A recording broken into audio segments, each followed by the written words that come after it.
हर महादेव दोस्तों, मैं हूं इस चैनल का होस्ट और आपका दोस्त शुभम। और आप देख रहे हैं आपका अपना यूट्यूब चैनल बी ट्रैवलर। दोस्तों, आज हम आए हुए हैं महाराष्ट्र के त्र्यंबकेश्वर मंदिर में, जो कि आप देख सकते हैं सावन का समय है। और आपको आज हम त्र्यंबकेश्वर मंदिर में दर्शन कराएंगे और साथ ही साथ हम आपको त्र्यंबकेश्वर मंदिर की यात्रा से जुड़ी हुई सारी जानकारी देने की कोशिश करेंगे।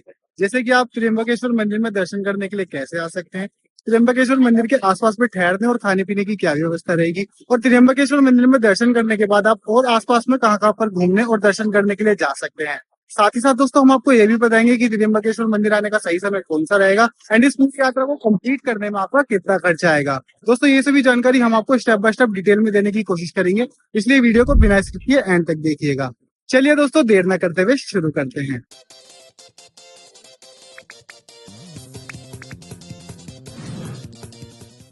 त्र्यंबकेश्वर मंदिर महाराष्ट्र के नासिक जिले में त्र्यंबक नगर में स्थित एक प्राचीन हिंदू मंदिर है। ये मंदिर भगवान शिव को समर्पित 12 ज्योतिर्लिंग मंदिरों में से एक है। ये ब्रह्मागिरी पहाड़ियों के तल पर स्थित है। इस ज्योतिर्लिंग मंदिर की खास बात यह है कि इस ज्योतिर्लिंग मंदिर में 3 छोटे शिवलिंग है, जो कि ब्रह्मा, विष्णु और महेश के रूप में समाहित हैं। इस मंदिर में दर्शन करने के लिए दूर दूर से श्रद्धालु आते हैं और इस मंदिर में दर्शन करने के लिए भी कई तरह की प्रसिद्ध मान्यताएं हैं। अगर आप भी इस ज्योतिर्लिंग मंदिर में अपने परिवार या दोस्तों के साथ दर्शन करने के लिए आना चाहते हैं, तो आपको सबसे पहले ये जानना होगा कि आप इस त्र्यंबकेश्वर मंदिर तक कैसे पहुंच सकते हैं। दोस्तों, आप त्र्यंबकेश्वर मंदिर तक बस, ट्रेन और फ्लाइट के माध्यम से पहुंच सकते हैं। अगर आप बस के माध्यम से त्र्यंबकेश्वर मंदिर तक पहुंचना चाहते हैं, तो आपको मुंबई, पुणे और नासिक जैसे शहरों से गवर्नमेंट एंड प्राइवेट बसेस की सुविधा मिल जाती है। आप वहां से बसेस के थ्रू आ सकते हैं, या फिर आपको नासिक रेलवे स्टेशन के पास से ही सीएनजी बसेस की सुविधा मिल जाती है, जो कि आपको मंदिर तक पहुंचा देती है।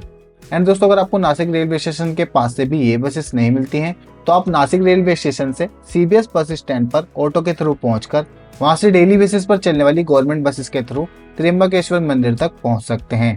इन बसेस से जाने का किराया 50 रुपए से लेकर 60 रुपए तक का रहता है। नासिक से त्र्यंबकेश्वर मंदिर की दूरी लगभग 28 किलोमीटर की है, तो आपको इन बसेस के थ्रू मंदिर तक पहुंचने में लगभग 1 घंटे का समय लग जाता है। एंड अगर आप अपनी फैमिली के साथ आ रहे हैं, तो आप रेलवे स्टेशन के पास से ही टैक्सी स्टैंड से टैक्सी बुक करके भी त्र्यंबकेश्वर मंदिर तक जा सकते हैं। टैक्सी बुकिंग आपको एक तरफ के लिए 800 रुपए तक में हो जाती है। एंड अगर आप दोनों तरफ की बुकिंग करेंगे, तो आपको 1500 रुपए से 1600 रुपए तक में बुकिंग हो जाएगी, जो कि आपको मंदिर में दर्शन कराने के बाद वापस रेलवे स्टेशन पर ड्रॉप कर देती है। और अगर आप ट्रेन के माध्यम से त्र्यंबकेश्वर मंदिर तक पहुंचना चाहते हैं, तो आप अपने शहर से नासिक रोड रेलवे स्टेशन तक ट्रेन के थ्रू पहुंच सकते हैं। Nashik road railway station Bharat के कई बड़े शहरों से ट्रेन के माध्यम से वेल कनेक्टेड है। आप अपने शहर से नासिक रोड रेलवे स्टेशन तक पहुंचकर वहां से प्राइवेट बसेस, गवर्नमेंट बसेस या फिर टैक्सी के थ्रू मंदिर तक पहुंच सकते हैं, जैसे कि मैंने आपको पहले भी बताया। एंड अगर आप फ्लाइट के थ्रू त्र्यंबकेश्वर मंदिर तक पहुंचना चाहते हैं, तो आप नासिक एयरपोर्ट तक बाय फ्लाइट आ सकते हैं। अगर आपको नासिक एयरपोर्ट तक के लिए फ्लाइट नहीं मिलती है, तो आप मुंबई एयरपोर्ट या फिर पुणे एयरपोर्ट पहुंचकर वहां से बसेस या फिर टैक्सी के थ्रू नासिक तक पहुंच सकते हैं, या फिर आप डायरेक्ट त्र्यंबकेश्वर मंदिर तक पहुंच सकते हैं। और नासिक एयरपोर्ट से त्र्यंबकेश्वर मंदिर की दूरी लगभग 50 किलोमीटर की है, जिस दूरी को आप टैक्सी के थ्रू पूरा कर सकते हैं। आपको त्र्यंबकेश्वर मंदिर तक के लिए यहाँ से टैक्सी मिल जाएगी। तो चलिए दोस्तों, अब आप त्र्यंबकेश्वर मंदिर तक पहुंच जाएंगे, तो अब बात कर लेते हैं कि आप कहाँ पर ठहर सकते हैं और कितने बजट में ठहर सकते हैं। दोस्तों, यहाँ पर आपको ठहरने के लिए 2 ऑप्शन मिलते हैं। अगर आप ट्रेन के थ्रू आ रहे हैं, तो आप नासिक में भी रेलवे स्टेशन के पास में अपनी ठहरने की व्यवस्था कर सकते हैं। आपको यहाँ पर 1000 रुपए से लेकर 4000 रुपए तक में होटल अच्छी तरह से देखने को मिल जाते हैं, जहाँ पर आप अपनी ठहरने की व्यवस्था कर सकते हैं। एंड अगर आप त्र्यंबकेश्वर मंदिर के आसपास में ठहरने की व्यवस्था करना चाहते हैं, तो आपको यहाँ पर ठहरने के लिए काफी सारे ऑप्शंस देखने को मिल जाते हैं। लाइक आपको यहाँ पर डॉर्मेट्री मिल जाएगी, जो कि आपको 300 रुपए तक में ठहरने के लिए मिल जाती है। गेस्ट हाउसेज मिल जाते हैं, जो कि आपको 600 रुपए से लेकर 800 रुपए तक में देखने को मिल जाएंगे। एंड होटल्स आपको 1000 रुपए से लेकर 3000 रुपए तक में देखने को मिल जाते हैं। आप इनमें से किसी भी ऑप्शन को चूज कर सकते हैं। तो चलिए दोस्तों, अब बात कर लेते हैं कि आप मंदिर में दर्शन करने के लिए कैसे जाएंगे। यही मंदिर के बाहर ही आपको प्रसाद काउंटर देखने को मिल जाएंगे, जहाँ से आप प्रसाद ले सकते हैं। प्रसाद लेना है तो आप यहाँ से प्रसाद ले सकते हैं। देखिए, ये प्रसाद के लिए दुकान बनी हुई है, यहाँ से दर्शन करने के लिए जाना होता है, जो कि डोनेशन अगर आपने दर्शन किए हैं तो उसके लिए आप यहाँ से जा सकते हैं। और अगर आपको शूज जमा कराने हैं, तो आप यहाँ पर जमा करा सकते हैं। 20 रुपए लगते हैं पर मेंबर के हिसाब से। दोस्तों, मंदिर में दर्शन करने के लिए 2 तरह की लाइन लगती है। एक वीआईपी दर्शन के लिए जो कि 200 रुपए तक की टिकट लेकर होती है, जिसे डोनेशन टिकट कहते हैं। दूसरा फ्री दर्शन वाली लाइन, जो कि दोनों लाइन लास्ट में जाकर एक साथ जुड़ जाती हैं। अगर आप डोनेशन टिकट लेकर दर्शन करेंगे तो आपको थोड़ा समय कम लगता है, लेकिन दोस्तों मेरे हिसाब से अगर आप सावन के महीने में नहीं आए हैं तो आप यहाँ पर फ्री में ही दर्शन करें तो बेटर होगा। दर्शन करने में आपको 1 से 1.5 घंटा लगता है अगर आप सावन के महीने में नहीं आए हैं तो। अगर भीड़ का समय है और सावन का समय चल रहा है तो आपको 3 से 4 घंटे भी लग जाते हैं और ज्यादा समय भी लग सकता है दर्शन करने के लिए। मुझे एक ही दिन में ज्यादा से ज्यादा प्लेसेस को कवर करके आपको दिखाना था, तो इसलिए मैंने डोनेशन टिकट ली थी। दर्शन के लिए जा रहे हैं, ठीक है। शीघ्र दर्शन सब ने टिकट ली थी तो उसके थ्रू जा रहे हैं। दिखा देता हूँ कि किस तरह से लाइन रहती है। ये बैठने के लिए बेंचेस भी बने हैं, अगर भीड़ काफी ज्यादा होती है तो आप इस पे बैठ भी सकते हैं। उनके अंदर किस तरह से अभी भीड़ हो रखी है, सावन का टाइम है, आज जल का भी दिन है। दोस्तों त्र्यंबकेश्वर मंदिर की कहानी कुछ खास है जो कि गौतम ऋषि से जुड़ी हुई है। कहते हैं कि प्राचीन समय में त्र्यंबकेश्वर जगह गौतम ऋषि की तपोवन हुआ करती थी और एक बार उनके हाथों क्रोध में ही एक गौ हत्या हो गई थी, जिस वजह से उन्हें गौ हत्या का पाप लग गया था। और इसी पाप से अपने आप को मुक्त कराने के लिए गौतम ऋषि ने भगवान शिव की तपस्या की और भगवान शिव से गंगा को अवतरित करने को कहा। भगवान शिव ने गौतम ऋषि की विनती को मानकर पवित्र गोदावरी को भेजा, जिसे दक्षिणी की गंगा भी कहा जाता है। और इतना ही नहीं, गौतम ऋषि ने भगवान शिव से हमेशा के लिए यहाँ पर स्थापित होने के लिए विनती की और भगवान शिव ने उनकी इन विनती को भी स्वीकारा, क्योंकि भगवान शिव उनसे काफी प्रसन्न थे। और फिर भगवान शिव यहाँ पर स्थापित हुए। मंदिर के अंदर आपको शिवलिंग के दर्शन स्क्रीन के रूप में दिखाए जाते हैं, जो कि आप देख सकते हैं, या फिर आप इन्हें शीशे के थ्रू देख सकते हैं। क्योंकि मुख्य गर्भगृह काफी नीचे की ओर है, इसलिए आपको नीचे नहीं दिखाई देता है। दोस्तों इस ज्योतिर्लिंग की खास बात यह है कि इसके अंदर आपको 3 छोटे छोटे शिवलिंग देखने को मिलते हैं, जिनको श्री ब्रह्मा, विष्णु और महेश के रूप में पूजा जाता है। मंदिर में दर्शन करने के बाद आप बाहर की ओर आते हैं। हर हर महादेव। दोस्तों जैसे कि आप देख सकते हैं, आज हम आए हुए महाराष्ट्र के त्र्यंबकेश्वर मंदिर में, जो कि ब्रह्मगिरी पहाड़ी के पास में ही स्थित है और ये त्र्यंबक नगर में स्थित है। इस मंदिर की इतनी खासियत है कि ये 12 ज्योतिर्लिंग मंदिरों में से एक माना जाता है, जिसका 10वां स्थान है। इस मंदिर को त्र्यंबकेश्वर इसलिए कहा जाता है क्योंकि यहाँ पर त्रिदेव जी की शिवलिंग के रूप में प्रतिमा स्थापित है। आपको प्रांगण में एक और शिवलिंग देखने को मिलेंगे, जो कि बिल्कुल सेम इसी तरह से बने हुए हैं। इस मंदिर को तीसरे पेशवा नाना साहब ने बनवाया था, जो कि बेसाल्ट के पत्थर से बनवाया था। ये जो पत्थर है ना, खास तरह का पत्थर होता है जिसे बेसाल्ट का पत्थर कहा जाता है। तो ये काफी 1740 से 1760 के बीच में बनवाया गया है ये मंदिर, मतलब रिकंस्ट्रक्शन करवाया गया था इस मंदिर का। दोस्तों मंदिर में दर्शन हो चुके हैं। अगर आप मंदिर में दर्शन करने के लिए आना चाहते हैं तो यहाँ पर आप साल के किसी भी दिन आ सकते हैं, लेकिन भीड़ का समय जो रहता है वो सावन के टाइम में रहता है। क्योंकि आज हम आए तो आज भीड़ थी, लेकिन हमने डोनेशन टिकट ली थी इसलिए हमारा थोड़ा जल्दी दर्शन हो गए थे। बाकी अगर आप मंडे के दिन आएंगे या फिर संडे और सैटरडे के दिन आएंगे तो आपको भीड़ देखने को मिलती है, अदरवाइज आपको 1 से 1.5 घंटे में आराम से दर्शन हो जाएंगे। अगर मंदिर की टाइमिंग की बात करें तो ये सुबह 6 बजे से रात 9 बजे तक दर्शन करने के लिए खुला रहता है। आप इसके बीच में कभी भी यहाँ पर दर्शन करने के लिए आ सकते हैं। मंदिर में हर हर महादेव का नाम जपने के बाद, अच्छे से दर्शन करने के बाद थोड़ा ही पैदल चलकर कुशावर्त तीर्थ के लिए जा सकते हैं। मंदिर में दर्शन करने के बाद अब हम जा रहे हैं कुशावर्त तीर्थ के लिए। सामने की तरफ है कुशावर्त तीर्थ, हम आपको वहाँ पर दर्शन कराएंगे। और रास्ते में आप देख सकते हैं कि यहाँ पर काफी सारे रेस्टोरेंट, भोजनालय बने हुए हैं, तो यहाँ पर भी आप अपने खाने पीने की व्यवस्था कर सकते हैं। 80 से 120 रुपए तक के बीच में आपको हर तरह के यहाँ पर खाने पीने की व्यवस्था हो जाती है। पर थाली का प्राइस जो रहेगा एस्टिमेटेड यही रहता है। पीछे आप देख सकते हैं नजारा हो रखा है, जो कि ब्रह्मगिरी पहाड़ी का नजारा है, काफी खूबसूरत हो रखा है। देखिए क्या व्यू है, देखिए ये देखिए क्या खूबसूरत नजारा हो रखा है। ये ब्रह्मगिरी की पहाड़ियां हैं और सामने की तरफ ही कुशावर्त तीर्थ है, और हम उस तरफ चलते हैं, दिखाएंगे हम आपको। ये रास्ता जा रहा है कुशावर्त तीर्थ के लिए, जो कि मंदिर से लगभग 5 मिनट की दूरी पर, ये वॉकिंग डिस्टेंस पर है, आप पैदल जा सकते हैं। दोस्तों ये है सामने ही श्री गंगा गोदावरी मंदिर, जिसे कुशावर्त तीर्थ भी कहा जाता है और कुंड भी कहा जाता है, क्योंकि इसके अंदर कुंड है एक। कहते हैं कि इसी तीर्थ में आकर स्नान करने का बहुत महत्व है।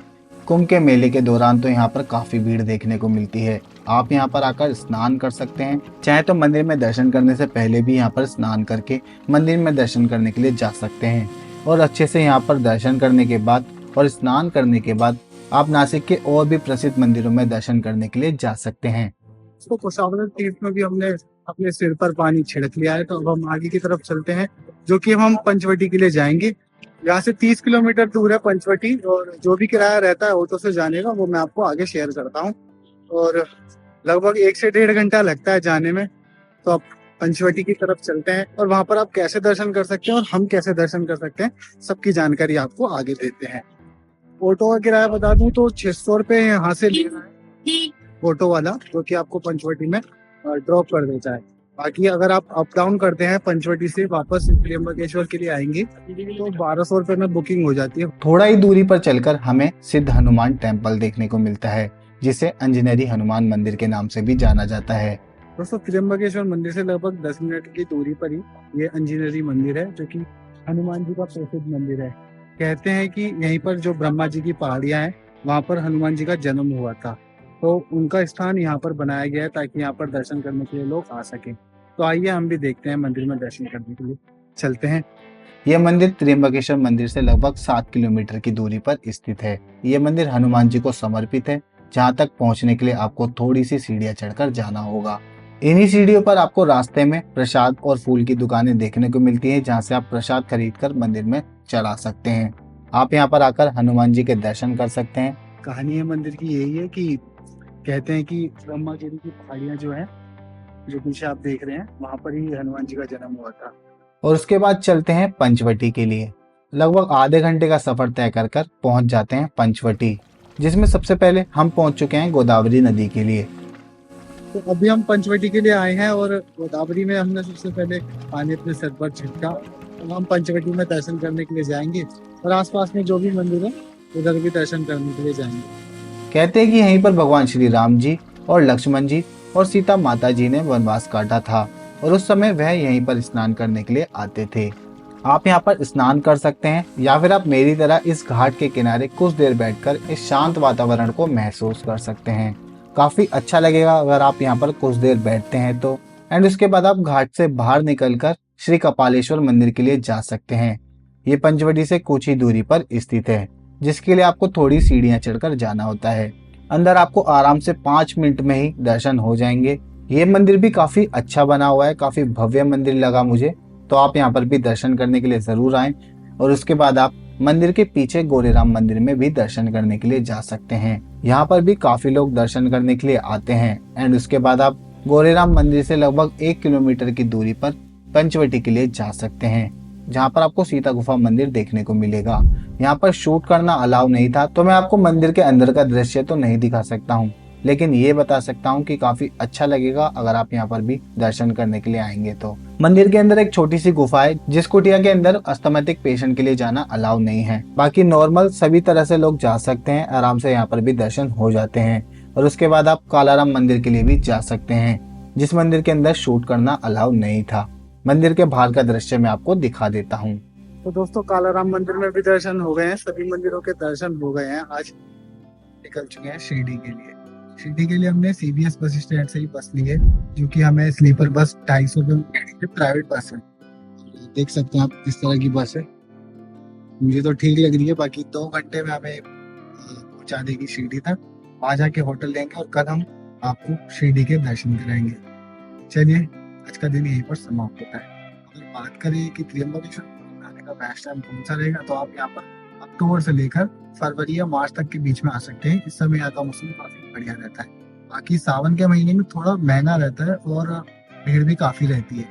अगर आप डोनेशन टिकट लेकर करेंगे तो आपको इजी पड़ेगा। और पूरी यात्रा को करते हैं, अगर आप सिर्फ त्र्यंबकेश्वर को कंप्लीट करते हैं और पंचवटी को साथ में कंप्लीट कर देते हैं, तो पर पर्सन का खर्चा 2000 रुपये तक का बैठेगा पर पर्सन। बाकी अगर जितने ज्यादा मेंबर होगा उतना बढ़िया है आपके। तो फिर आज की वीडियो को ही समाप्त करते हैं, बाकी नेक्स्ट डे के लिए तैयारी करते हैं। दोस्तों, प्लान चेंज हो गया है।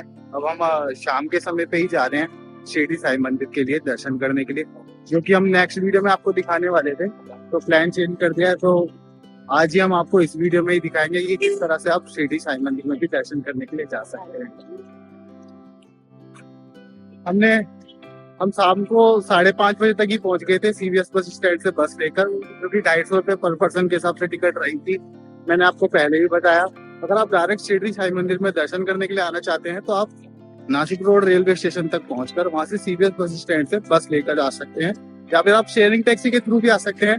200 से 300 रुपये पर पर्सन के हिसाब से टिकट रहती है, आप जो कि आपको शिरडी साई मंदिर तक ड्रॉप कर देते हैं। और मंदिर के आसपास में ही देख लीजिए, सामने वो मंदिर है, उसके आसपास में आपको काफी सारे होटल देखने को मिल जाएंगे।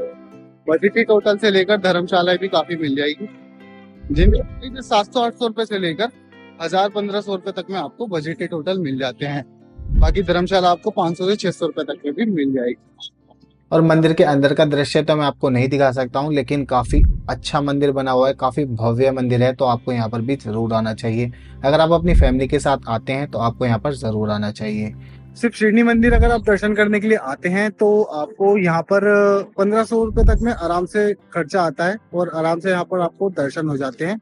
एंड अगर बात करें कि आप त्र्यंबकेश्वर मंदिर और शिरडी मंदिर दोनों मंदिर की एक ही साथ यात्रा करना चाहते हैं तो आपको लगभग 3000 रुपये तक का खर्चा आएगा। दोनों मंदिर आपके कंप्लीट हो जाएंगे, इसमें यात्रा पूरी कंप्लीट हो जाती है।